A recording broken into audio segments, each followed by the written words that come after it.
kalau kita boleh terima kuasa Tuhan melalui proses alamiah macam embriologi tu, kenapa kita tak boleh terima perubahan makhluk hidup atas proses evolusi hasil ciptaan Tuhan? Assalamualaikum warahmatullahi taala wabarakatuh. Saya merupakan hos istimewa untuk The Petrol Podcast pada episod kali ini. Episod kali ini jemputan kita adalah seorang penulis Manusia Sebelum Adam, sebuah karya yang agak kontroversi sejak kebelakangan ini, iaitu saudara Luqmanul Hakim Abdul Razak. Dan saya akan perkenalkan diri dia serba sedikit. Beliau merupakan ahli farmasi di Hospital Universiti Kebangsaan Malaysia. Latar belakang dia, beliau mempunyai ijazah sarjana muda dalam bidang farmasi dari UIA. Kemudian beliau juga ada master dalam bidang neuroscience daripada University Science Malaysia. Okey, baik. Luqman, topik pada hari ini kita akan cakap pasal, secara umumnya kita akan cakap pasal evolusi lah. Okay. Kan? Topik yang aku rasa topik yang kontroversi, dan topik ini tak ramai orang faham. Okey, orang cuma faham secara permukaan ataupun orang cuma faham secara dengar-dengar cakap orang lain. Okey, betul tak betul pun orang tak tahu. Okey, jadi sebelum kita nak pergi topik evolusi dan topik yang berkaitan dengan benda tu, nak perkenalkan diri dululah. Okey, so tadi aku dah perkenalkan diri kau, latar belakang apa semua. Jadi aku nak pergi detail sikit lah. Okay. Aku ada dengar lah orang kata kan, yang kau ni macam tak layak lah nak cakap pasal evolusi dan sebagainya, sebab kau ni bidang farmasi. Orang kata kalau bidang farmasi ni cerita pasal ubat je, kan? Cerita pasal ubat, Panadol dan sebagainya lah. Jadi cuba, boleh tak perincikan dalam bidang farmasi ni sebenarnya dia belajar pasal apa? Adakah belajar pasal ubat je ke ataupun macam mana? Banyak cerita. Sebelumnya terima kasih Zami, tolong handle. Sebab memang betul aku belajar farmasi lah.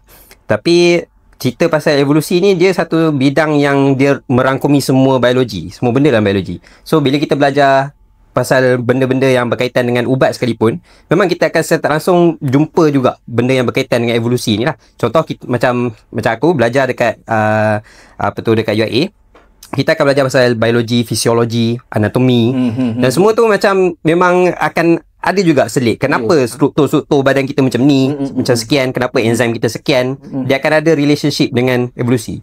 And masa belajar dekat asasi UIA dulu, memang buku teks yang aku guna tu, dalam tu memang ada topik pasal evolusi. Cuma kita orang tak belajar secara jelas lah. Lecturer tak cerita lah pasal benda tu. Cuma syllabus dia tu ada dalam tu. Dan memang kita orang diajar pasal primordial soup. Maksudnya one of the hypothesis macam mana kehidupan mungkin bermula dekat muka bumi ni ialah dari sudut ada macam pekatan bahan kimia dalam lautan tu yang mungkin dia tersusun, dia jadi makhluk hidup yang awal-awal dulu, yang pertama lah. So benda tu kita belajar lah masa asasi. So sampai ke ni lah, alam pekerjaan tu barulah kita promote pasal teori evolusi ni lah. Sebab dia satu topik yang again controversial, so orang tak nak sembang sangat lah. Dan entah macam mana pun dia tak ada dalam silibus sangat. Tapi sebenarnya teori evolusi ni yang pelik dia central kepada semua biologi. Sebab kau boleh cerita pasal kenapa tangan kita ada 5 jari, tapi kau tak boleh nak explain kenapa lebih lagi bila kau tanya further. Sebab kalau orang tanya macam apa fungsi 5 jari pada tangan kita ni, adalah untuk menggenggam. Tapi kenapa kena 5? Kenapa bukan 6? Kenapa bukan 7? Yang tu kita tak boleh jawab. Tapi jawapan dia dalam evolusi tu dah bagi tahu dah. Sebab kita berkongsi dengan leluhur-leluhur mamalia yang lain. Memang daripada keturunan mamalia dulu, memang dah ada 5 jari tu. Ada banyak lagi faktor dari sudut genetik apa semua lah. So, bila orang kata macam farmasi ni bidang yang tak relevan lah nak cakap pasal evolusi, macam depends lah kita nak cakap apa. Kalau cakap dari sudut akademik, nak publish paper, memang kita bukan orang berkelaikan lah. Tapi dari sudut sains popular, memang boleh je kita nak cerita.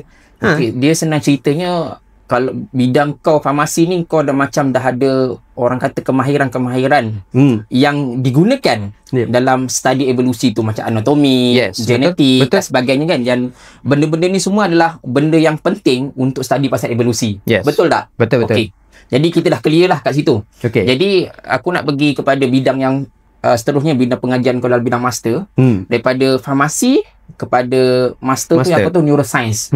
Aku rasa kalau kita pergi secara terperinci kan, farmasi ke neuroscience ni macam aku tak tahu lah, aku rasa macam jauh sikit. Jauh menyimpang sikit. Contoh macam bidang aku kan fizik. Macam master aku buat bidang fizik bahan. Lepas tu bila aku buat PhD aku buat fizik nuklear, fizik sinaran. Jadi benda tu macam bagi orang dalam bidang fizik dia macam dah menyimpang lah. So apakah benda yang ataupun motivasi yang membuatkan kau nak berkecimpung dalam bidang kajian neuroscience, dan boleh pergi tak secara terperinci projek kau tu sebenarnya pasal apa masa buat master dulu? Okey. Menarik. Dia macam ni, dia semua bermula lepas dah habis perkajian farmasi ni. Aku ada minat nak menulis something, tapi tak tahu apa lagi. Cuma tahu something tu ialah sains lah. And then bila kita hujung tahun lah, masa final year dah belajar farmasi tu, ada satu bidang yang aku minat, which is otak. Masa first year mungkin minat jantung, and then minat, sebab kita orang akan belajar ikut sistem. Dalam setengah sem ada satu sem belajar pasal jantung, ada satu sem belajar pasal buah pinggang. Sebab semua ni penting bila kita nak kira ubat. Ada ubat yang kardiotoksik, ada ubat yang dia tak boleh bagi dekat orang yang ada sakit buah pinggang semua. Dos lah. Yelah, dari segi dos, dari segi pengiraan semua. So ada satu topik yang diajar oleh Dr. Cik An lah. Dr. Cik An tu memang power bab neurologi, bab otak lah. And memang dari situ minat terhadap otak tu dah mula bercambah lah. Lepas tu bila hujung tahun tu dah start baca buku-buku yang macam pasal otak. So buku Oliver Sacks apa semua ni. So di situ aku ada minat untuk sambung bahagian otak. Cuma kita tengah fikirlah macam mana nak sambung kan, daripada farmasi kepada otak tu macam loncatan yang kuat jauh juga lah kan. Betul. Lepas tu at the same time dah start tulis dah. Aku dah ada manuskrip tu, tapi manuskrip tu tak publish in the end sebab tolak tepi je. Dah dalam 50 muka surat kot, tapi tolak tepi sebab masa tengah menulis tu tengah cerita pasal consciousness, kesedaran. Kesedaran macam something yang pelik dan tak patut ada pun, sebab kita kalau kita tengok lah makhluk-makhluk lain macam lipas ataupun makhluk lain macam semut, diorang ada kesedaran ke tak? Tak kisah pun diorang ada kesedaran ke tak, tapi the very fact diorang ada neuron membolehkan diorang bergerak, hidup semua je. So diorang tak perlu rasa indahnya dunia ni ke apa, tapi diorang boleh survive. Tapi kenapa manusia kita bukan takat ada kesedaran tu, kita boleh sembang lagi bercakap pasal kesedaran. Betul. Dan hakikat kesedaran tu dia something yang sangat istimewa kat kita tau. Macam contoh aku nampak warna hijau, aku tak boleh confirm yang kau nampak warna hijau tu sama macam aku. Sebab mungkin kau nampak warna yang pada aku tu warna biru, tapi tak, kau kata tu warna hijau. So biru tu mungkin hijau kau, tapi subjective experience kita tak sama tau. So aku rasa yang tu fenomena yang sangat menarik lah, the hard problem of consciousness orang kata, masalah sukar untuk consciousness ni. Sebab tak ada alat dalam sains yang boleh ukur betul-betul kesedaran tu. Yes, betul. Kita cuma boleh imply daripada kelakuan lah kan, behavior. Betul tak? Betul. Tapi kita tak boleh tahu the inner experience, the inner access of information tu lah. So aku start tulis buku pasal consciousness, which is pasal ni lah, otak lah. And then bila tulis tu, memang kita memang akan encounter the evolution of consciousness. Macam mana evolusi kesedaran tu bermula pada awal ni, macam mana otak kita ni boleh jadi macam tu, daripada sistem haiwan yang otak dia sangat ringkas macam cacing ataupun macam obo-obo, boleh jadi kompleks dan lagi kompleks dan lagi kompleks sampai tahap dia boleh jadi satu sistem yang orang kata self-reflecting. Dia boleh tengok diri sendiri, self-representation. Dia boleh guna symbols, dia boleh guna language in a way yang tak ada haiwan, tak ada makhluk yang boleh capai tahap tu tau. So aku start kat situ sebab aku tak boleh sembang betul-betul pasal evolution tanpa betul-betul faham otak ni macam mana. And then di situlah masa tu time wabak kan, masa pandemik tu, terjumpalah program yang ditawarkan oleh USM, and turn out pergi temu duga semua dapat. Alhamdulillah. So sambunglah ambil masuk bahagian neuroscience tu. And then dia ada satu projek lah, and projek kita ni kalau boleh nak cari yang projek yang berkait yang boleh hubungkan antara farmasi and neuroscience lah, yang pengkajian otak, which is pharmacological neuroscience lah, ataupun pharmaco neuroscience lah, multi integrate disiplin lah kan. Farmasi ni dia pengkajian yang mengkaji macam mana otak, macam mana ubat berfungsi kat atas badan. Kalau neuroscience ialah pengkajian berkenaan otak lah, cognitive neuroscience berkajian otak. So kalau gabungkan tu macam lebih kurang research dia about bagaimana ubat, setengah ubat ni dia boleh influence keadaan otak lah. Macam tu. So discuss jumpalah supervisor aku lah, Prof Dr. Zirina. Prof Dr. Zirina dia memang seorang yang sangat pakar lah dalam bab ubat-ubat yang psikotropik, ataupun ubat-ubat yang macam boleh effect kita punya otak, kita punya behavior. So macam contoh macam ubat-ubat macam bahan kimia macam ketum lah, ataupun THC, CBD, yang ni bahan-bahan cannabis lah. So benda-benda ni actually menarik untuk kita discuss, sebab ada bahan-bahan ni walaupun orang selalu guna untuk recreational drug, tapi dia ada therapeutic punya benefit, dia ada manfaat dia. Contoh dari segi improvekan tolong kau hadapi addiction, ketagihan, ataupun dari segi meningkatkan kau punya memori ke, dan sebagainya lah. So itulah kajian aku tu berkenaan bahan yang ada dalam cannabis, iaitu THC dan CBD lah. Dan kita tengok kesan dia tu terhadap tikus. So dekat situ pun kita macam dah boleh fikir dah, macam perkaitan dia dengan evolusi. Kenapa? Bila kita nak bagi ubat apa-apa lah, buat kajian ubat apa, kita kena start dekat tikus dulu, tak start dengan manusia. Sebab praklinikal, kita kata kajian praklinikal ni boleh tolong kita untuk maklumkan apa yang akan terjadi kepada manusia. Kalau kita ambil ubat tahan sakit lah, kita bagi dekat tikus tu boleh tahan sakit. Maksudnya kita ada reasonable punya keyakinan untuk kata benda ni same apply kepada manusia. Tapi persoalannya kenapa? Kenapa kalau bagi kat tikus confirm high chance manusia pun akan alami benda yang sama. Sebab itulah ada pertalian evolusi tu. Itulah. Jelas? Baik. Jadi kita nak pergi teruslah kepada topik evolusi ni. Sebelum kita pergi, aku rasa topik evolusi ni dia kontroversi sebab dia selalu sangat-sangat berkait lah dengan Nabi Adam dan sebagainya. Sebab bila kita cakap pasal evolusi, tak dapat tidak kita kena sentuh tentang Nabi Adam. Sebab tu adalah buku ni yang jelaskan sebagainya lah. Jadi sebelum kita nak pergi kepada topik perkaitan evolusi dengan Nabi Adam ni, aku nak kau jelaskanlah serba sedikit evolusi ni apa dia dalam konteks kehidupan. Okey. Evolusi ni dia satu perkataan yang Darwin pun tak guna pun. Darwin tak pernah tulis perkataan evolusi lah. Dia perkataan baru, terma baru. So tapi basic dia ialah evolusi ialah perubahan. Dia nak kata yang semua benda berubah. Yang tu je paling basic. Kalau nak cerita kat budak-budak, evolusi tu apa? Evolusi tu ialah hakikat semua benda berubah. Kalau kita luar daripada biologi pun, memang alam ni something yang tak akan kekal selamanya. Yang kekal cuma Allah saja, cuma Tuhan saja. Yang berubah-ubah ni senantiasa makhluk. So samalah, makhluk hidup ni ialah sesuatu yang dia boleh berubah-ubah. Dia takkan kekal sama. Walaupun level kita individu ni, setiap hari kita punya sel akan bertukar, akan jadi baru. So contoh kita ada lebih kurang 30 trilion sel lah. Esok lebih kurang 330 bilion, tak silap saya, akan bertukar. Lebih kurang 1% daripada badan kita akan jadi baru. Dan kemungkinan kita akan ada mutasi genetik dalam jin kita, badan kita ni dia akan berubah. So evolusi, yang dari segi kita cakap pasal teori evolusi, ialah satu sains yang kata leluhur haiwan ni akan tak sama. Dia akan bertukar daripada satu masa, satu keadaan kepada keadaan lain. Dan perubahan ni lah yang akan generatekan kompleksiti. Maksudnya struktur yang ada pada badan akan makin lama makin kompleks lah, depending on spesies apa yang kita tengah cakap. Dan akan createkan variety. Daripada satu benda hidup, dia akan jadi banyak, ikut yang fit dekat persekitaran tempat dia berada. Macam tu lah. Okey, baik. So, sebelum aku nak pergi lebih dalam berkenaan evolusi ni, selalunya evolusi ni dia mendapat tentangan dua sebab lah. Pertama sekali adalah evolusi tu dia macam bercanggah dengan kejadian Nabi Adam. Itu yang pertama lah. Yang kedua, evolusi ni dia macam selalu digunakan oleh golongan etis sebagai alat untuk menafikan creationism. Okey? kejadian makhluk, kejadian manusia dan sebagainya lah, digunakan sebagai alat lah. Dan sehingga kan sampai satu tahap ada cerita-cerita yang kata Darwin ni dia atheist, dia macam tak suka agama, tak suka Tuhan dan sebagainya, dia macam sombong dengan Tuhan dan sebagainya lah. Ada cerita-cerita yang membuatkan evolusi itu dibenci sebab Darwin personality dia sebegitu. Jadi kat sini aku nak tahu sikit lah pencerahan. Betul ke Darwin ni orang yang sebegitu, orang yang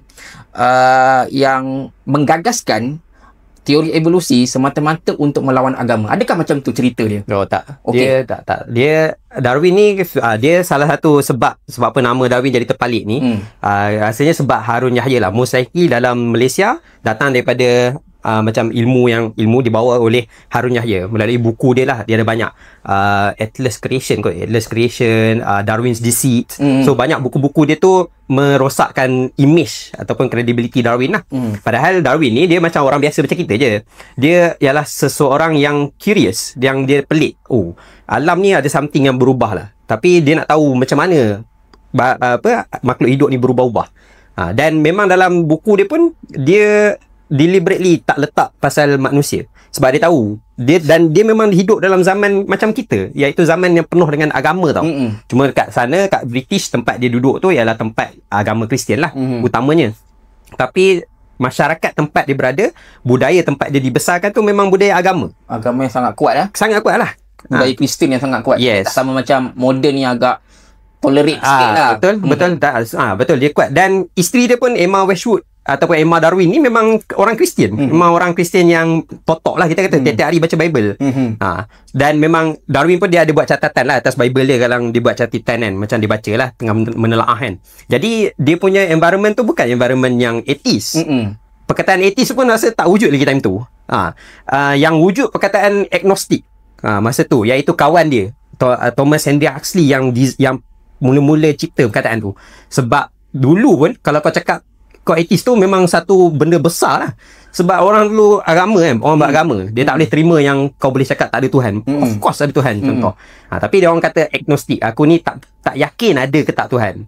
Masa tu, zaman tu dah mula naik lah perkataan tu. Tapi Darwin, dia tak pernah cakap pasal posisi agama dia. So kita sampai kesudah orang macam bercanggah. Darwin ni sebenarnya orang yang beragama atau tak? Kalau yang side atheist, mesti dia akan kata Darwin ni bukan orang yang beragama lah. Side yang ni kata tak boleh, kita tak boleh kata macam tu sebab dia hidup dalam situasi macam tu. Mungkin dia tak, orang kata tak Islamik, bukan kata Islamik, dia tak berapa Kristian sangat lah. Sebab family dia, ayah dia Robert pun memang tak berapa nak Kristian sangat.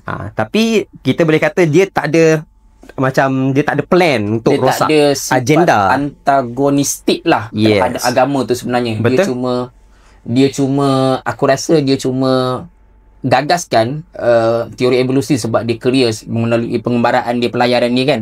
Lepas tu kebetulan apa yang digagas tu ada implikasi kepada doktrin ataupun teologi agama pada ketika itu. Betul tak? Betul. Dan aku ada tengok juga yang mana Darwin ni masa buku Origin of Species diterbitkan, dia ada sebut perkataan creator tau. Betul. Dia ada sebut perkataan creator untuk cakap pasal asal-usul hidupan tu. Tapi benda tu mendapat tentangan juga dalam kalangan Kristian sebab dia kata macam, aku pun tak berapa sure, tapi lepas tu dia buang perkataan creator tu. Maksudnya dia letakkan creator tu, dia macam nak aku ada baca komen, dia kata sebab dia nak make sure orang agama tu dapat terima dia punya idea tu lah, tak menolak secara patus lah. Okay. Jadi kat sini kita clear lah pasal Darwin punya kedudukan tentang agama tu sendiri. Okay, baik. Jadi kita nak tengok, ada orang kata teori evolusi ni dia dah datang sebelum Darwin lagi. Kan? Tak ingat nama ilmuwan Islam tu Al-Jahiz, tak silap aku. Kan? Dia kata dia dah datangkan tentang teori evolusi tu, macam mana haiwan-haiwan dekat atas muka bumi ni boleh wujud secara alamiahnya. Kemudian apakah sebenarnya novelty yang Darwin bawa? Okey. Betul, dia memang daripada dulu lagi orang dah perasan yang alam ni tak macam berubah-ubah kan. Even Heraclitus, tak silap aku, dia cakap lah, tak ada orang yang pijak 2 kali pada sungai yang sama, sebab tu bukan sungai yang sama, dan dia orang tu pun bukan orang yang sama, sebab the state of change tu. Dah philosophy of change ni dah lama dah ada. Kemudian baru dia meresap masuk dalam biologi lah. Aristotle lah antara yang awal-awal dalam biologi yang kata mungkin kemungkinan akan ada perubahan tu. Selain Aristotle, Heraclitus masuklah kepada budaya orang Islam.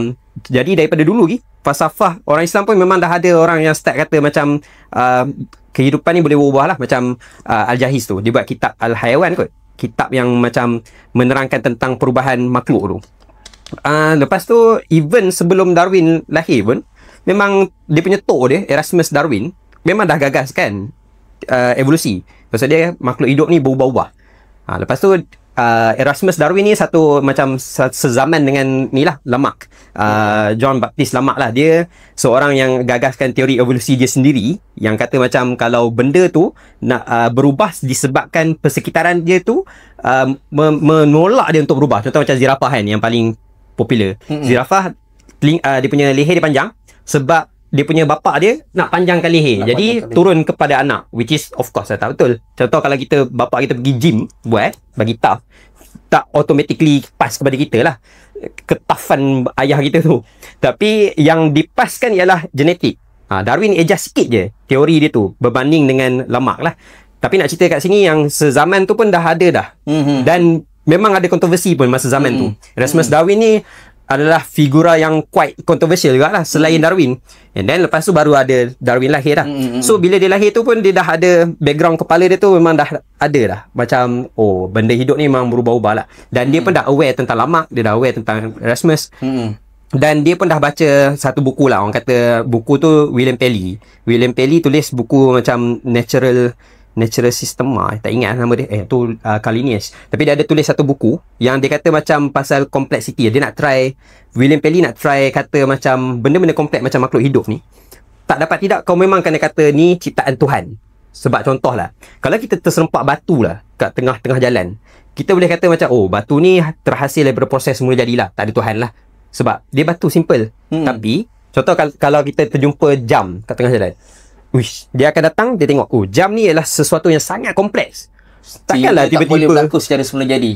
Takkanlah tiba-tiba ada jam dengan jarum dia apa semua komponen-komponen yang sangat kompleks ni. Takkanlah tiba-tiba dia form macam tu je. Mestilah ada someone yang cipta dia.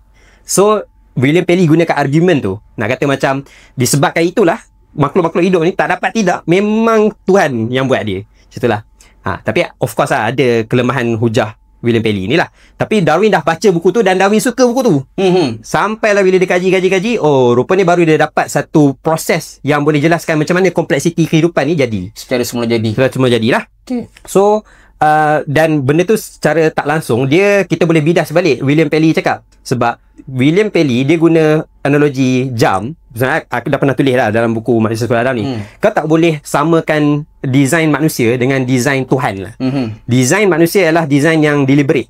Kau planning dan kau boleh disassemblekan. Kau boleh macam matikan dia. Maksudnya daripada tak ada apa-apa, kau boleh ambil jarum, kau boleh ambil komponen ni, kau boleh buat ni. And then kalau tak jadi, kau buang, kau buat baru from scratch. Alam kehidupan tak ada privilege tu. Kau kena mulakan daripada benda yang hidup. Dan kalau kau mati, orang lain yang akan replace kau. Sebab kalau kau mati, kau tak boleh design baru. So yang mana yang replace kau ni lah yang dia boleh main eksperimen. Katakan macam paruh, dia boleh jadi panjang sikit daripada satu keturunan kepada keturunan lain. Tapi dia jadi panjang tu sebab variasi genetik. Dalam satu kelompok ni ada macam-macam bentuk kepanjangan paruh. Siapa yang panjang tu, itu lah akan lepas eksperimen alam tu. So proses yang alam ni berlaku secara automatik. Dia adalah design Tuhan. Dia bukan design manusia. Kau tak boleh samakan dua-dua design tu. Betul. So secara tak langsung Darwin jumpa proses tu lah. Dia nama proses ni pemilihan lah, pemilihan alamiah. Dia bila kita sebut pemilihan, kita akan rasa macam siapa yang pilih ni, Tuhan kepilih kan. Boleh jadi ialah Tuhan pilih melalui proses tu lah. Tapi dia ialah proses yang secara alamiah jadi automatik. Tak ada siapa kacau. Siapa yang ada paruh panjang, dia dapat makanan. Dan sebabkan dia dapat makanan, dia hidup lagi bagus daripada kawan-kawan dia. Dia lah yang akan sebarkan genetik untuk paruh panjang tu. So makin lama lagi bagus ada paruh panjang, lagilah dia akan ni. Tapi tiba-tiba jadi kemarau ke apa, di mana sumber makanan tu tak ada, dan mungkin benda lain pula yang jadi bermanfaat. Macam tu lah. So yang mana siapa ada paruh panjang lagi, habis dia pula yang terciduk. Orang lain pula yang akan dapat kelebihan lain ikut konteks alam tu lah. Ikut konteks persaingan tu. Betul lah. Okey, aku nampak dekat sini kenapa evolusi tu mendapat tentangan dalam kalangan orang agama. Sebab pemilihan alamiah tu dia seolah-olah seperti menafikan keperluan Tuhan tentang kejadian makhluk tau. Sebab perubahan, okey, kalau contoh macam situasi design jam tadi, kita boleh kata okey, makhluk ni dia macam cipta seketul-seketul tau. Faham tak?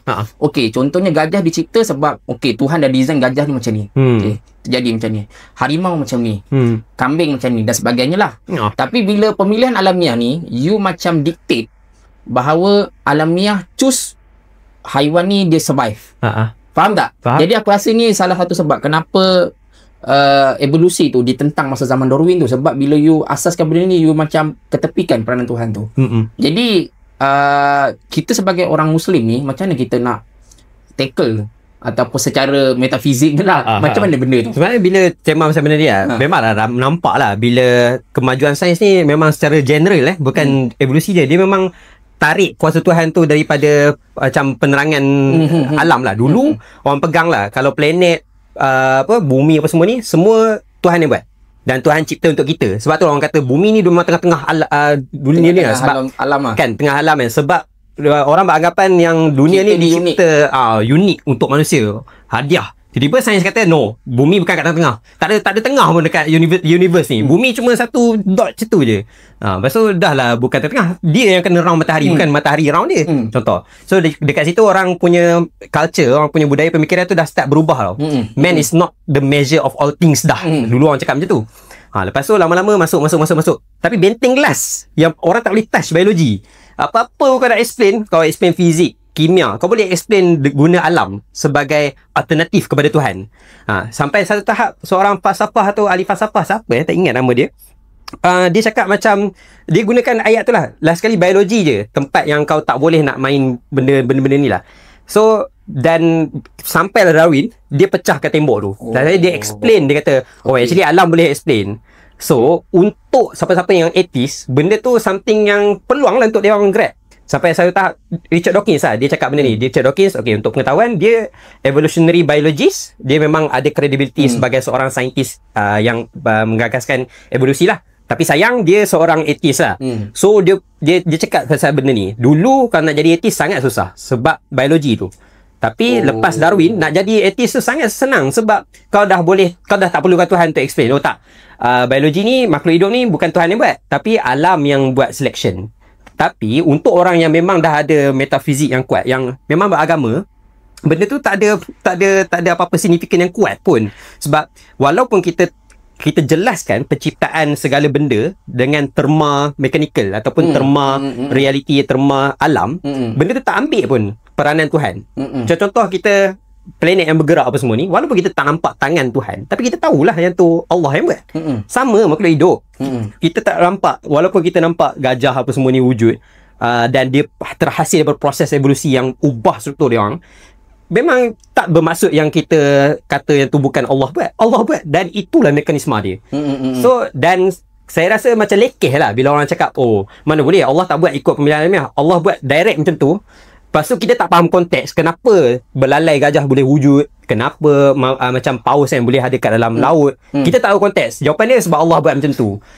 Tak ada explanation daripada Allah buat tapi proses yang ada konteks. Macam mana paus yang asalnya dulu pada darat masuk dalam laut. Macam mana manusia ni berkongsi satu leluhur yang ada 5 jari sampai sekarang. Ada 4 chamber jantung semua. Kita boleh explain balik daripada sejarah makhluk hidup tu dulu. Lagilah kemas mekanisme penciptaan tu. Betul. Tapi yelah, bila masuk atheist ni, dia bercampur aduk dengan sains evolusi, dia menyebabkan kita berlawan di antara evolusi dan creationism. Tapi untuk orang macam kita yang percaya Tuhan, memang evolution tu memang satu bentuk creationism dari sudut penciptaan.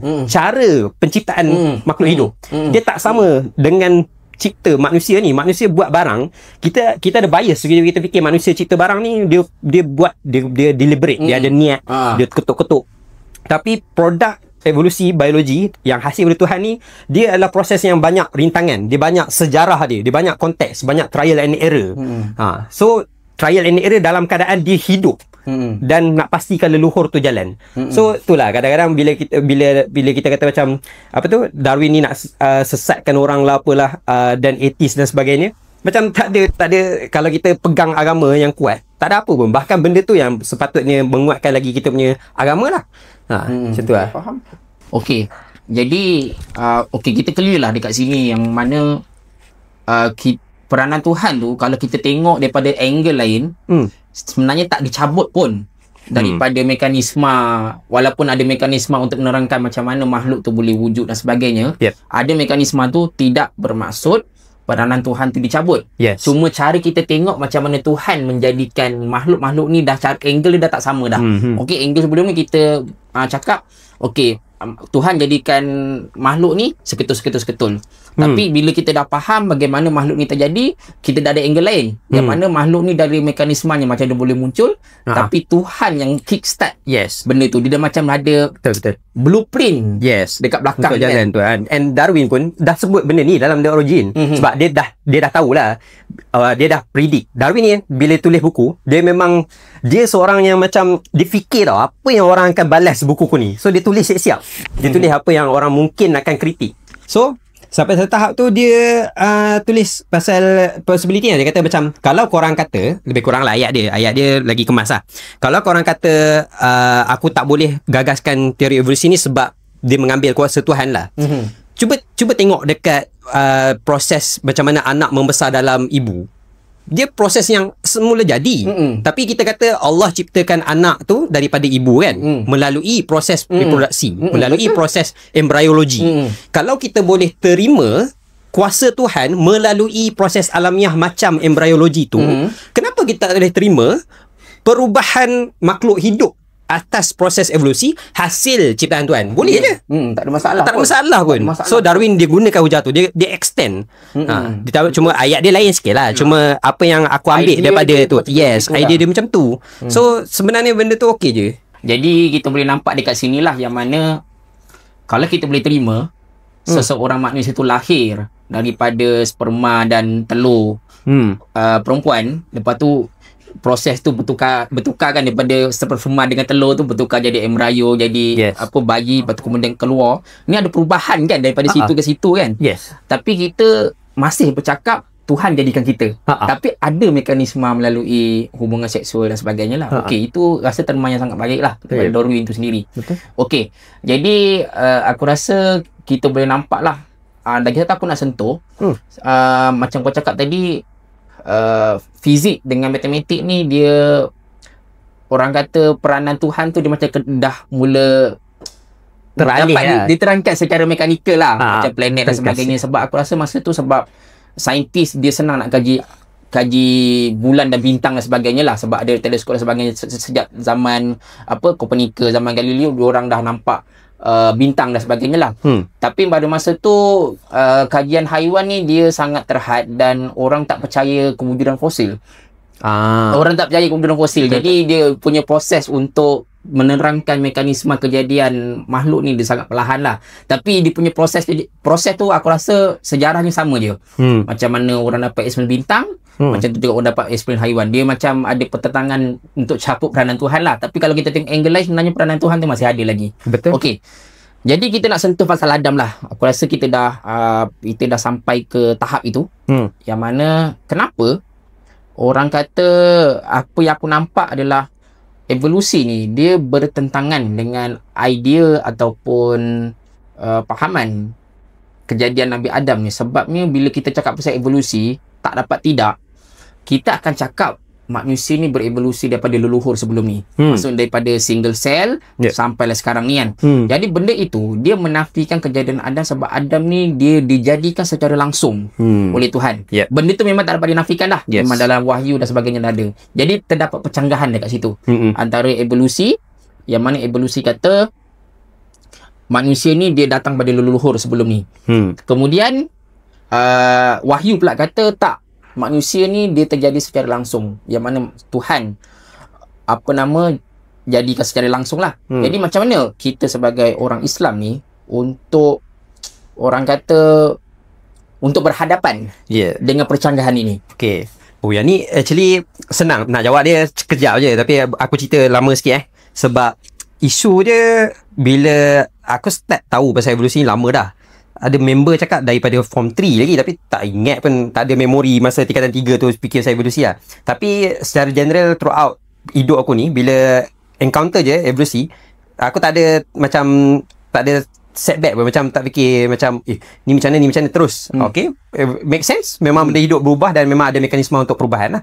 Cuma bila masuk zaman uni lah, bila dia bercakap pasal Dr. Zakir Naik apa semua tu kan, ada video dia tengah berdebat dengan orang dan dia kata macam evolusi ni bukan sains tapi dia satu teori saja.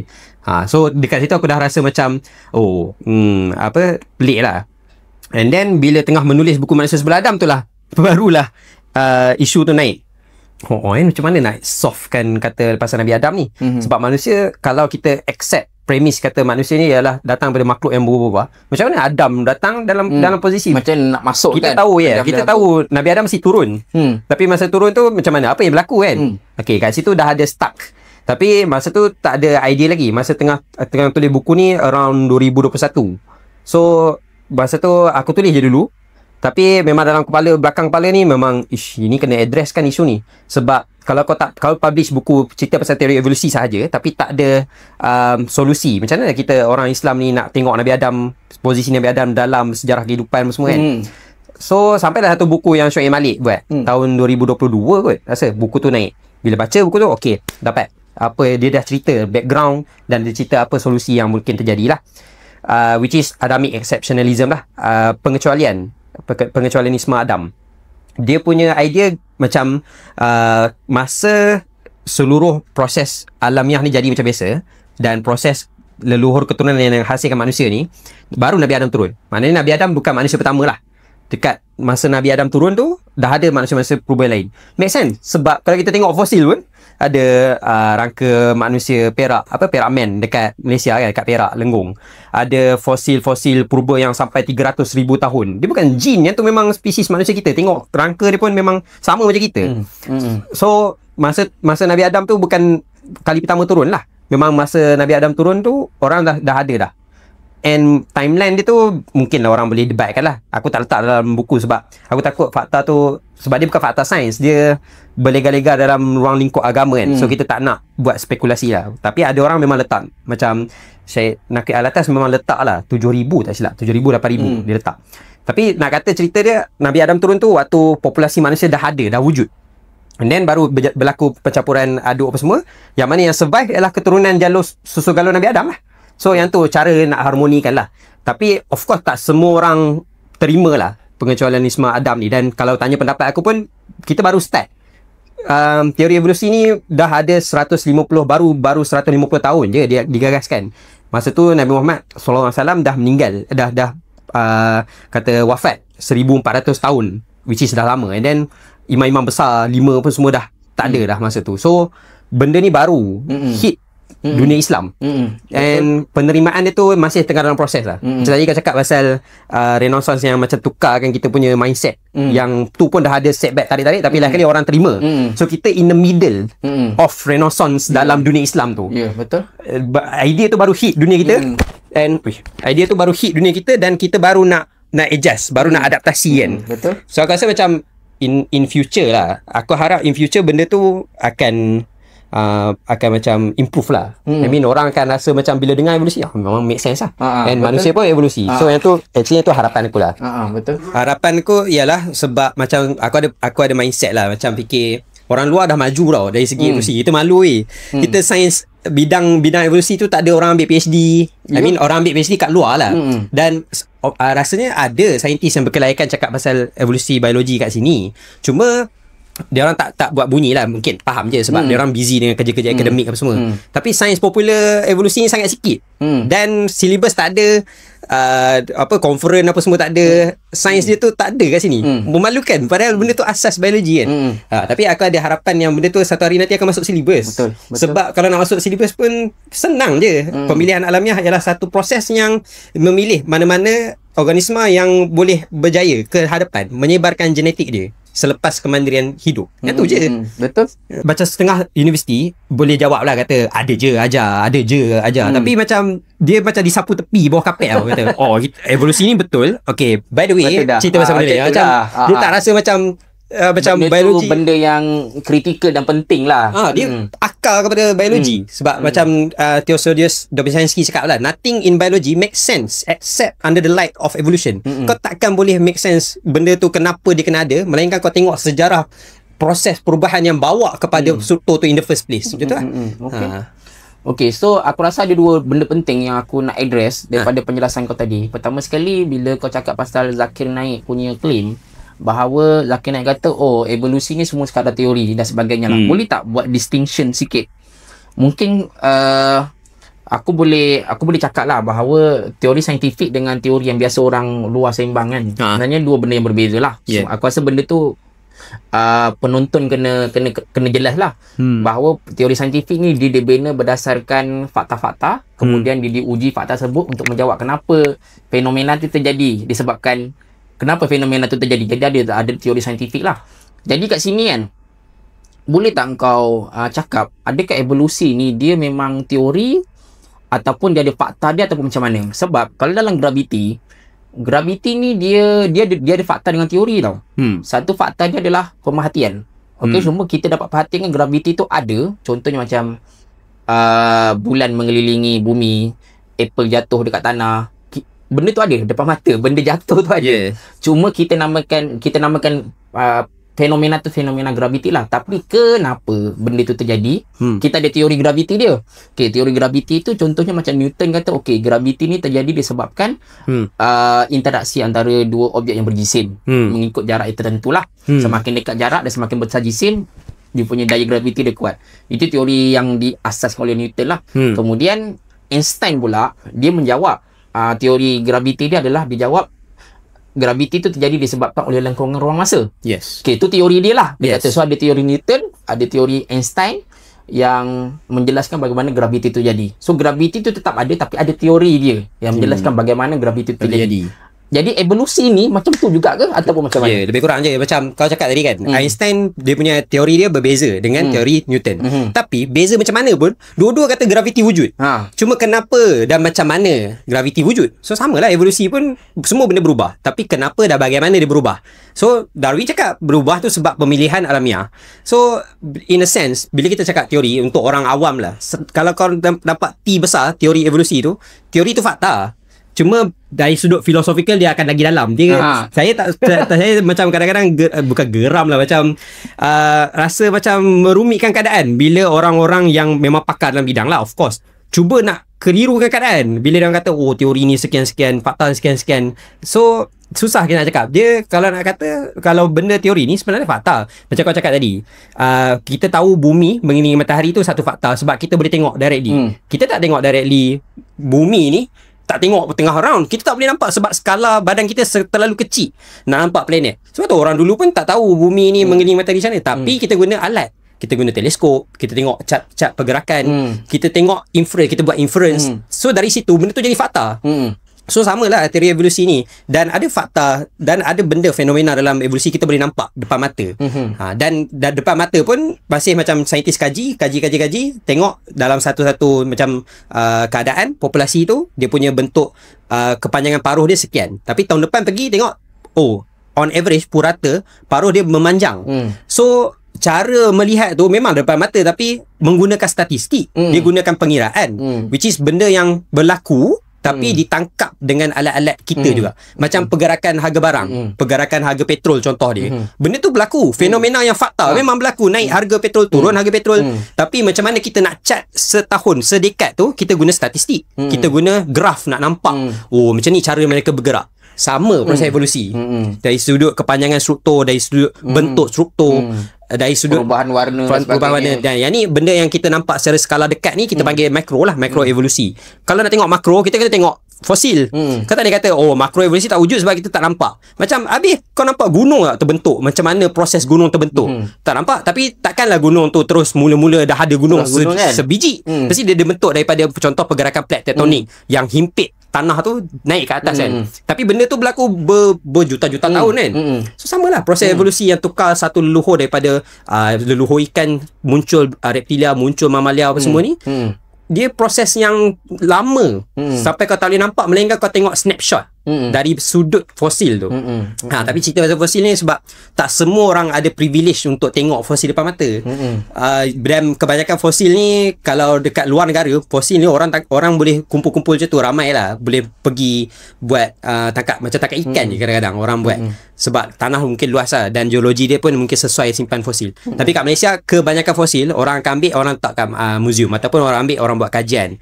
So mungkin susah sikit lah orang-orang awam macam kita nak dapat pengetahuan tengok fosil. Tapi fosil tu wujud. Korang kena faham fosil tu wujud. Dan orang tahu dinosaur wujud apa semua ni. Macam tu lah cerita pasal kehidupan ni kan. Okey, kat situ kita dah jelas lah bahawa evolusi ni dia ada fenomena dia. Dia ada teori dia, yang mana fenomena tu kita dapat perhatikan dan kita dapat cerap lah kejadian tu. Dan kita teori itu pula datang untuk menjelaskan kenapa fenomena ini terjadi. Okey, baik, itu kita dah jelas lah. Kemudian perkara kedua yang aku nak address tadi adalah kau ada sebut perkataan bahawa Adam ni dia bukan manusia pertama. Itu adalah dakwaan yang sangat berat lah bagi aku. Sebab memang dalam Quran tak kata Adam ni manusia pertama, dia tak sebut pun. Tapi dalam hadis dan sebagainya kan, dia ada sebut Adam ni bapa kepada manusia. Dia ada ayat-ayat macam tu lah, bapa kepada manusia dan sebagainya, yang imply bahawa Adam ni sebagai manusia pertama.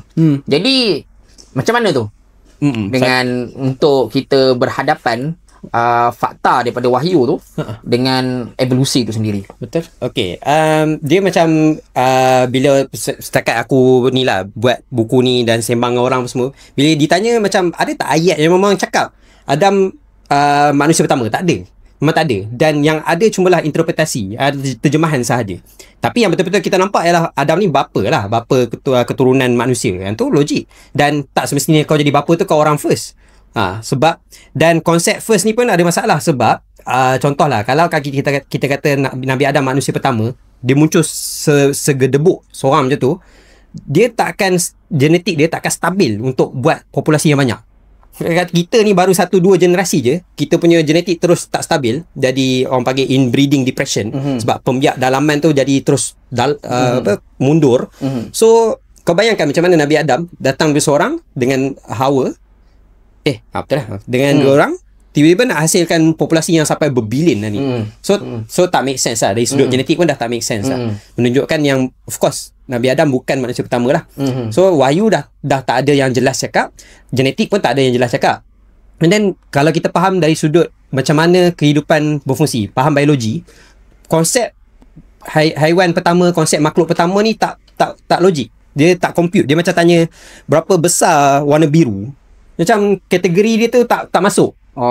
Biru bukan kau tak boleh assess warna dengan saiz sebab dia dua-dua kategori berbeza. So sama, kalau kau tanya apakah ayam yang pertama, kau tak boleh jawab soalan tu sebab mana ada ayam pertama, dia kategori berbeza. Contoh, kalau kita kata siapa orang first cakap bahasa Melayu, tak ada sebab kalau kau point out kata Denny, si Amran ni cakap bahasa Melayu, maksudnya bapak dia tak cakap bahasa Melayu, bapak dia cakap BI ataupun bahasa yang lain lah yang kita kata bukan Melayu. Mana boleh cakap je tu.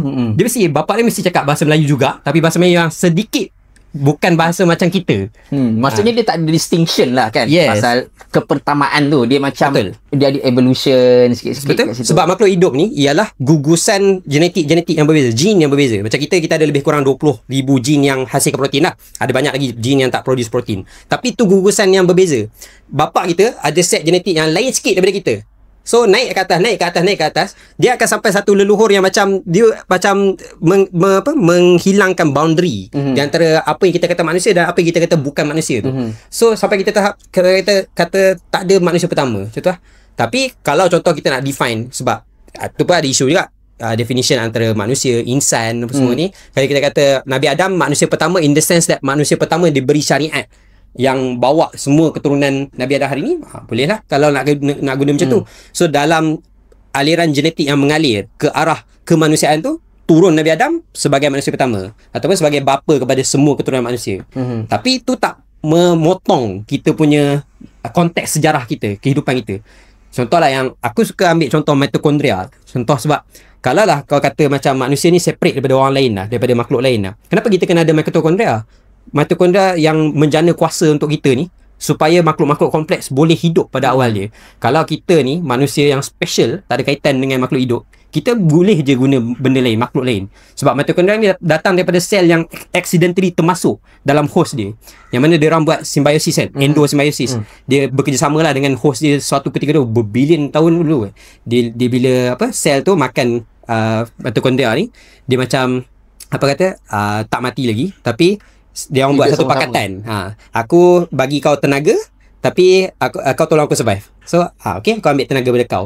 So, daripada pakatan endosimbiosis mitokondria dan juga host sel dia ni, satu ketika dahulu, membolehkan sel ni eksperimen sebab dia ada tenaga lebihan. Dia boleh buat banyak sel-sel yang kompleks, dia boleh bina dia punya database genetik dia, lama-kelamaan sampai berbilion tahun sampai ke kita. So, sampai hari ni, kita ada orang kata dalam buku aku tulis stem kekal asal usul tu. Stem kekal. Sebab ayat tu aku ambil daripada inspirasi buku Darwin yang kedua. Bukan buku yang kedua lah. Buku yang selepas The Origin of Species. Sebab kan buku Origin tu dia tak jawab pasal manusia. Tapi dia tengok orang-orang lain tu macam tak berapa boleh jawab. So, dia tunggu 13 tahun. Dia prepare buku kedua dia. The Descent of Man tu. 1883 kot. Lepas dia buat buku tu, dia tulis lah. Dia tulis cerita pasal human evolution. Ayat last dia. Dia cakap, walaupun kita nak kata manusia ni berbeza makhluk hidup, man still best dalam diri dia, pegang dalam diri dia, the indelible mark of our origin. Stem asal usul kita tu. So, benda tu kau tak boleh tolak tepi macam tu je. Kau tak boleh kata macam, kita separate. Tapi sistem genetik kita sama dengan makhluk hidup lain. Kita ada mitokondria. Yang tu stem asal usul hidup kita. Yang tu aku rasa macam bukti yang memang membuka mata lah. Kuasa Tuhan ni memang dia nak kata kita ni daripada dengan makhluk lain ni berkongsi satu kehidupan. All life is one. Ada seorang penulis dia cakap. So yang tu yang menarik lah. Okay. So kita jelas lah dekat sini bahawa isu pertama dengan bapa tu dah diadres lah dekat sini kan. Okey, jadi aku nak ada benda lah, aku rasa benda kritikal yang aku rasa penonton pun rasa kena tahu juga, iaitu tentang istilah manusia. Sebab istilah manusia ni selalu dimain-mainkan lah. Dia kata okey, homo-homo lain tu sebenarnya bukan manusia. Dia kata sebab dia tak berakal, whatever that mean lah, tak berakal ke dan sebagainya lah. Jadi dekat dalam sudut sains ni, kita tahulah bahawa bila homo tu dia dah dalam kategori manusia. Sebab homo tu man kan, maksudnya manusia. Cuma manusia moden ni kita katakan sebagai homo sapien. Sebab memang kita punya kategori lah. Jadi yang homo neanderthal adalah homo lembah Neander kat situ kan. Lepas tu homo erectus adalah manusia tegak dan sebagainya. Jadi dekat sini daripada sudut sains, mereka menggunakan anatomi dan sebagainya lah, DNA ke kalau ada, untuk buat distinction di antara homo-homo ni semua. Jadi tapi sains dah ada kategori dia, dah ada orang kata parameter lah kan. Parameter dia yang mana yang ni semua manusia. Dia ada sudut sains dia. Betul. Jadi bagi setengah orang yang tak terima evolusi, dia kata mereka ni semua bukan manusia. Yang manusia ni adalah keturunan Nabi Adam. Jadi macam mana kita nak make sense sebagai orang Islam yang menerima evolusi, dan kita memang orang Islam menerima kejadian Adam dan sebagainya, macam kita nak make sense tentang kemanusiaan Nabi Adam ni dengan kemanusiaan homo-homo lain. Adakah kita terima sahaja bahawa homo-homo lain ni manusia juga sama macam kita kan, cuma berbezanya tak tahulah apa beza kita nak buat, tak tahulah. Mungkin kau boleh jawab. Dan ada ataupun kita kata okey yang lain semua manusia, yang manusia ni Nabi Adam je. Tapi bila kita cakap macam tu, dia jadi isu tau, jadi isu tentang kategori Nabi Adam ni dia start dekat mana? Dia kata dia dah mula sebab dalam agama kan kata Nabi Adam ni manusia yang macam bapa kepada semua manusia. So kalau ada manusia lain, therefore dia bukan bapa kepada semua manusia. Dia tengah-tengah. Dia ada tengah-tengah. Sebenarnya aku nampak benda ni isu semantik, isu bahasa. Kalau lah kita kata dalam dalil kata yang tak boleh ada manusia lain sebelum Nabi Adam. Therefore it follows yang sebelum tu pra manusia ke, manusia purba ke, manusia spesies lain ke, letaklah nama apa pun. Tapi fakta tetap fakta. Memang ada makhluk yang menyerupai manusia yang kita faham hari ni, yang memang dia dikategorikan dalam spesies, dalam jenis homo. Sebab memang strukturnya sama. So aku terfikir yang pasal, aku pernah buat konten pasal paus tu kan. So yang pasal paus dekat darat, kalau ikut tengok dia bukan paus, dia anjing kot. Dia bukan ikan paus yang dalam laut. So ada sirip dan saintis pun tak letak kategori yang kata paus ni kena ada sirip, paus ni kena apa-apa duduk dalam laut dan sekian, menyebabkan kita terpaksa panggil juga Pachycetus Indo-Hyus ni paus. Which is kalau dengar otak yang kita selalu penggunaan bahasa secara macam biasa ni, secara kolokvial ni, pelik lah kan. Ni bukan paus, dia duduk kat darat, dia nampak lagi anjing, baik panggil dia anjing ke, baik panggil pelanduk ke apa, ataupun anjing cetacea contoh dia. So aku nampak tu isu semantik. Sebab proses biologi yang berlaku ni kadang-kadang dia boleh orang kata membelot kita punya bahasa lah. Sebab bahasa kita terhad. Kita kadang-kadang try tu gambarkan benda yang tak masuk dalam kotak kategori kita. So macam itulah yang muncul soalan, mana muncul dulu, ayam dulu ke telur dulu. Sebab kita nak try untuk letakkan something dalam kotak yang mana benda tu tak boleh letak dalam kotak pun. So samalah manusia ni, dia datang isu kita semantik je. Kita nak namakan dia ni manusia ke tak, pada akulah. Tengoklah. Kalau agama kata, oh kau kena letak nama ni bukan manusia, letak lah. Tak kisah pun. Yang penting kita tahu biologi dia apa. Dia orang dalam jenis homo. Practically dia orang ni lebih kurang manusia lah.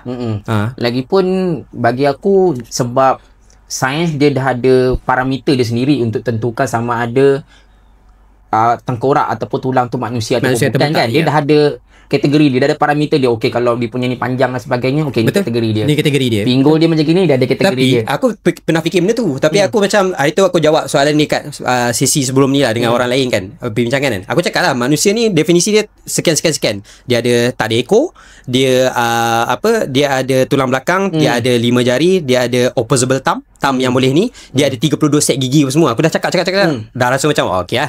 Tapi bila balik aku fikir balik, sebab ada orang yang tak dilahirkan dengan 32 set gigi. Kan? Tapi betul juga macam kromosom misal kata, syndrome Down. Betul. Pasal ada orang yang mungkin dia punya kapasiti otak dia tu ada lain sikit. Takkan kita nak kata dia bukan manusia. Betul juga. So dia ada juga variasi. Sebab tu kata benda ni ialah something yang bahasa kita nak letak kotak kepada satu yang bukan kotak. Sebab spesies ni ialah cumalah kumpulan individu yang bervariasi. Kau boleh letak satu kotak boundary tu, tapi mungkin akan ada outlier juga apa-apa pun. So aku nampak macam tu lah isu dia. Contoh even science pun boleh letak parameter pun, tak semua orang boleh fit dengan parameter tu. Betul. Dan kalau kau tengok spesies kan, aku pernah cerita kan, ada satu masalah orang kata lah dalam biologi. Masalah ni memang tak boleh solve sampai sekarang. Orang panggil the species problem. Masalah spesies. Sebab macam mana kau nak kata tu spesies lain dengan dia ni? Dia tak ada satu-satu sistem dalam biologi sekarang ni pun yang boleh kategorikan spesies yang boleh terpakai kepada semua makhluk hidup. Contoh aku bagi, macam kau nak kata kita, ataupun kau nak kata ni lah, macam mana nak cerita contoh yang paling senang lah, orang bezakan spesies tengok pemerhatian lah. Kalau kau tengok ni beruang koala dan kau tengok ni kucing, kau tahulah ni spesies beza. So kalau letak nama dia spesies sekian, kalau tak ni spesies felin sekian lah. Lepas tu, tapi ada pemerhatian yang dia nampak dua-dua ni spesies lebih kurang sama. So dia orang kata dia ni tak ada boundary lah. Dia tak ada boundary. Tapi itu sebenarnya spesies yang berbeza. Eastern dengan Western meadowlark, dia burung dua-dua ni memang sebiji sama. Kau boleh kata dia spesies, tapi tak, saintis bezakan dia. Ni spesies sekian, ni spesies sekian. Sebab dia orang tak mengawan sama satu sama lain. So dia orang dah dikira dua spesies lain dah. Tu kalau ikut sistem lain pula. So tak ada sistem yang betul-betul. Kuman ni, lagi pening. Kuman dia tak ada, dia bukan haiwan yang seksual. So kau tak boleh nak guna sistem seksual untuk bezakan dia. Kau kena guna DNA ke apa. Tu pun kadang-kadang ada pengecualian. So kau guna sistem ni, ada pengecualian. Kau guna sistem ni, ada pengecualian. Kau tak boleh tangkap macam mana kau nak definisikan satu spesies tu dengan spesies lain lah. Sebab tu ada orang cadang bila orang jumpa yang kata manusia bersemenda dengan Homo neanderthal kan. Ada orang cadang kata Homo neanderthal dengan sapien ni spesies yang sama. Betul. Tapi kalau kau tengok saintis lain macam Chris Stringer, dia kata no, dia orang spesies lain. Tapi kenapa? Dia bagi alasan dia sebab satu, morfologi berbeza. So kita dengan dia orang memang terlalu berbeza, melayakkan kita ni spesies berbeza. DNA pun sama kan? Ya, DNA. Tapi yang kedua, dia cakap walaupun ada spesies yang bersemenda dapat anak, mereka masih dikira sebagai spesies berbeza. Contoh macam ada setengah spesies, aku tak ingat spesies apa, tapi spesies macam kuda dengan something lah, ataupun harimau dengan singa lah. Bila dia spesies berbeza, dia ada anak tu masih subur. So dia, dan maksud dia kata sini, walaupun mereka spesies beza, diorang boleh hasilkan anak yang subur lah. Subur juga. Kalau ikut dia, spesies kau dah berbeza lah. Contoh macam chimpanzee, dia pergi mengawan dengan borang koala, memang tak dapat anak lah. Sebab yelah. So saintis yang tu spesies, salah satu sistem spesies paling popular orang panggil biological species concept. Kalau dia orang mengawan tak ada anak, maksudnya dia orang spesies dua-dua berbeza. Tapi ada juga pengecualian macam situasi tu lah. Singa dengan harimau ni patutnya tak ada anak tapi ada je anak. Dan anak ni kadang-kadang boleh jadi subur. Ataupun spesies anjing dengan serigala. Yang kau ingat rasa anjing dengan serigala kot. Ada anjing bila dia mengawan dengan serigala, ada anak dan anak tu subur. Tapi mereka spesies berbeza. So tak pakai pula konsep tu. So itulah aku nak cerita pasal susah nak tangkap benda yang berlaku dalam alam kita ni. Guna bahasa kita yang sangat terhad lah. So dia berbalik kat isu manusia tadi lah. Nak kata dia ni manusia ke tak kata manusia, is all semantic. Yang penting benda tu kita faham, kita tahu. Jadi kita boleh nampak lah yang dalam dunia sains ni kita dah ada saintis dah letakkan parameter, dah ada ciri-ciri untuk mengkategorikan makhluk hidup tu. Maksudnya dia orang dah ada kategori yang sangat banyak. Anatomi ada, DNA ada, cara seksual ada dan sebagainya. Sangat banyak untuk membezakan setiap makhluk hidup tu. Tapi ada juga pengecualian-pengecualian tertentu yang mana kita susah nak letak dia dalam satu kotak dan sebagainya kan. Pengecualian ni dia bukan membatalkan kita punya gagasan ilmu.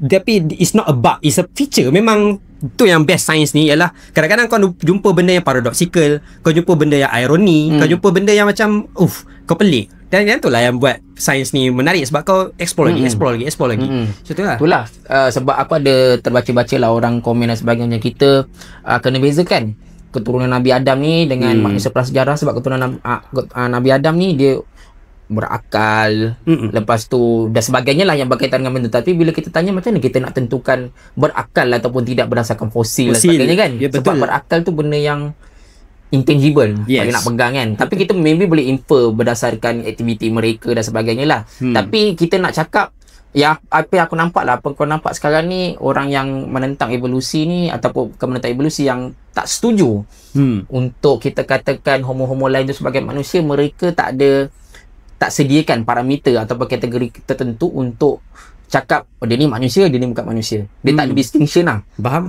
Tapi dalam sains ni apa yang aku nampak, mereka dah ada kategori yang kau cakap tadi tu. Even though ada banyak benda tu, masih ada masalah boundary kat situ juga kan. Okay. Jadi aku rasa aku nak bagi landing itu punya perbahasan. Jadi kita nak penutup lah, nak tanya kau nak minta pandangan kau.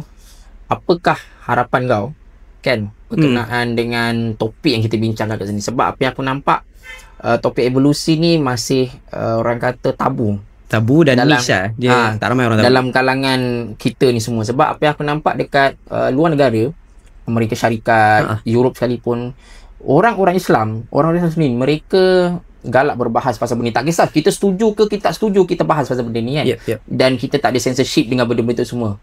Jadi apa harapan kau dengan keadaan kat Malaysia? Sebab aku nampak Malaysia ni macam kita macam tak boleh nak pergi jauh tau dengan evolusi ni. Sebab tak tahulah, mungkin kita punya autoriti agama terlalu kuat ke dan sebagainya. What do you think? Tak tahulah, aku tak ada pengetahuan pasal geopolitik dengan macam ni ekonomi sangat lah. Tapi yang aku selalu nampak lah fenomenal jadi, kalau negara-negara yang ada adik kuasa kan, yang macam superpower, selalu kita adalah lagging country lah. Kita akan follow trend diorang. Kalau pasal lah, macam teknologi yang diorang bawa, start dari diorang, kita akan follow. Kemudian lama-lama dia akan macam meresap masuk lah. So aku nampak benda ni sama je. Ilmu daripada evolusi tu baru je datang. Dia macam kita import idea tu. Aku bukan orang yang first buat, dan aku actually bukan yang authority, aku je betul, tak adalah. Tapi kita ni just aku nampak aku as a wholesaler lah, bawa barang. Aku ada barang baik ni. Barang nama dia teori evolusi. Ilmu kan. So aku nampak ilmu tu baru je landing betul-betul kat kita. Sebab sebelum ni dia landing dengan Harun Yahya. So macam dah lah landing salah lah tu kan. So silap landing lah kan. Barang dia barang tak baik lah. So sekarang aku baru bawa turun kata Harun Yahya tak betul tu. Okay, ni yang betulnya. So, baru tahun 2023 buku ni. So baru setahun dua je. So lama-lama aku punya harapan lah, aku rasa insyaAllah boleh lah. Orang akan lama-lama tahu benda ni jadi. Dan yang menarik je, kalau semua generasi dah anggap benda ni basic, sekolah akan start, education akan start, akan ajar benda ni asas. Dan daripada situ orang dah akan buat research institute. Orang akan buat, aku sebenarnya harapan lah, aku nak jadi macam nak buat someone yang buat natural museum history dekat Malaysia. Sebab ada kot rasa ni museum dekat Malaysia yang museum tak alam begitu, ni, tapi ya. tak begitu betul-betul, mungkin funding Tak tak, ada macam ke apa. natural museum dekat Amerika Syarikat lah. Betul. London tu dari zaman Darwin. Benda tu, museum tu dah ada dari zaman tu. Spesimen dia pun letak kat situ dulu. So memang dia orang memang establish lah super power masa tu kan. SHTI lah apalah bla bla bla kan. Tapi kita akan, aku nampak kita as a lagging country lah, tapi kita akan dapat lah benda tu kalau insyaAllah dimudahkan daripada sudut pendanaan apa semua kan, bajet. Memang kalau boleh sebolehnya kita, tu harapan aku lah, buat natural history punya museum supaya kau boleh inspirasikan anak muda ni. Aku ada seorang saintis yang aku minat lah, Stephen Jay Gould. Dia seorang paleontologi, orang yang kaji fosil. Dan kalau dalam evolusi biologi, dia top. Dia antara top punya orang lah. Dia memang kau respect dia. Dia start masuk kaji pasal evolusi apa semua ni, berminat pasal sains evolusi sebab dia pergi Natural Museum dekat London tu. Dia tengok T-Rex. Dia tengok skeleton T-Rex masa dia kecil, mungkin 5-6 tahun je tu. Dia tengok tu, aku nak jadi orang yang kaji fosil. Bila dia jadi saintis yang sangat power, dia kerja dekat Natural History Museum dekat London tu. Sampai dia meninggal lah. So dekat situ kau nampak macam mana Natural History Museum ni boleh jadi satu institut yang bukan saja buat kajian, tapi tempat untuk inspirasikan orang, budayakan ilmu tu kan. So orang akan nampak benda tu, orang akan kaji. Betul. Tambah kau cakap dengan negara Malaysia yang biodiversity negara ni antara yang top of the world weh. Banyak kajian dan kita ada banyak je naturalist yang power-power kan.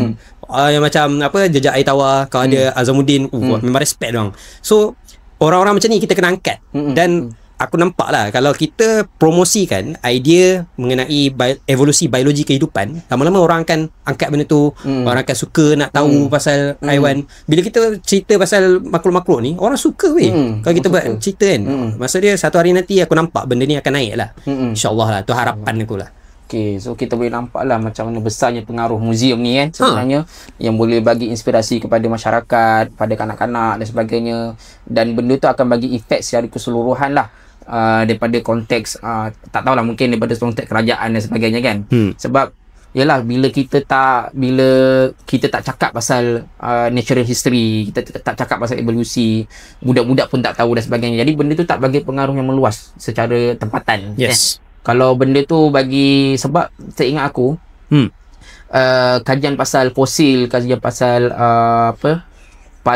paleontologi dan sebagainya, pernah jadi kontroversi dulu masa dekat London.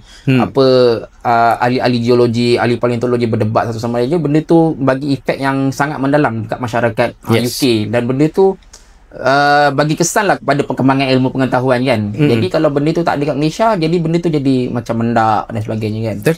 So berakhirlah kita punya sesi podcast kita pada hari ini. Dan saya mencadangkan kepada sesiapa yang berminat untuk tahu lebih dalam tentang topik-topik evolusi dan seakatan dengannya, bolehlah dapatkan buku Manusia Sebelum Adam. Untuk pengetahuan semua, buku Manusia Sebelum Adam ni lebih daripada separuh muka surat menceritakan tentang biologi.